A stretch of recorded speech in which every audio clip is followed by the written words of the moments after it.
We are going to talk about why the San Francisco 49ers can keep their roster intact, even if they paid Nick Bosa the highest paid value of a non quarterback in NFL history. We're going to get into it all right now because one of the things that has been discussed and one of the big talking points amongst NFL fans is that people believe that the 49ers, if they sign Nick Bosa, will have a mass exodus next year, whether it's Kittle, Juszczyk, Brandon Ayuk, the list goes on and on of players that maybe they couldn't pay. Well, we have the benefit of having an independent cap specialist who is really good at understanding the cap, crunching the numbers, and doing all of that. And he believes that all this overreaction of paying Nick Bosa is going to lead to other players not being able to get signed is a big time overreaction. And let's take a look at the way he breaks it down and the way he sees this playing out for the San Francisco 49ers next year and into the future.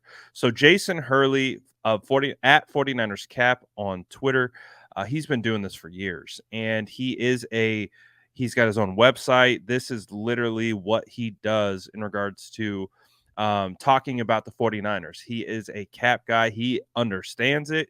He gets how all the numbers work, all the triggers work.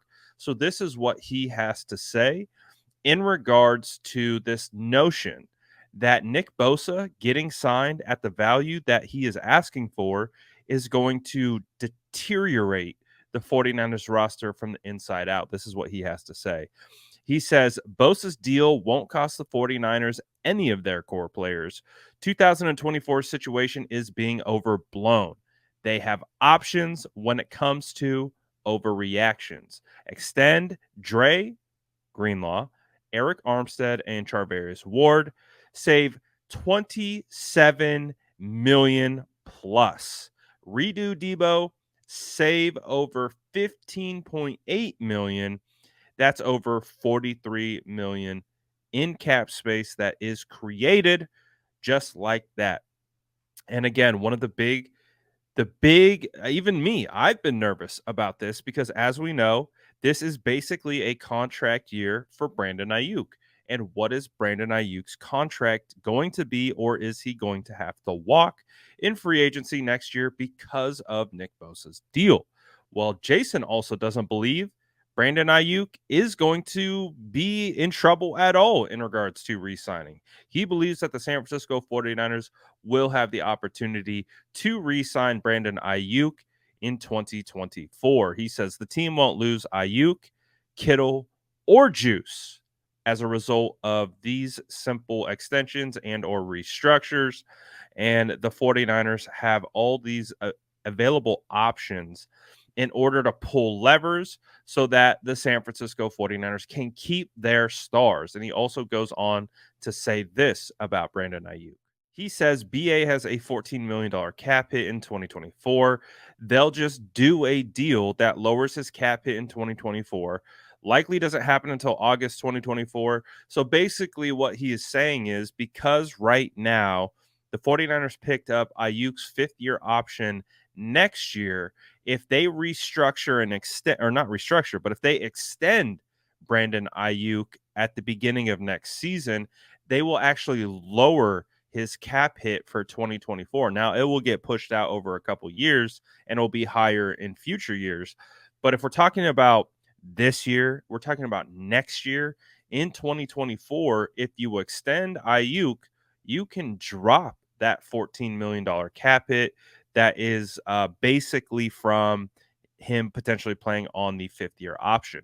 So the San Francisco 49ers really have many opportunities to keep their core together while paying them what they deserve. Now, there are probably going to be players that aren't going to be able to re-sign. I mean, we saw it this particular offseason. They weren't able to keep Ebukam. They weren't able to keep Omenihu. Some guys just get priced out, and it is what it is. But if the San Francisco 49ers value as a top list player, they're going to try to find ways to keep you.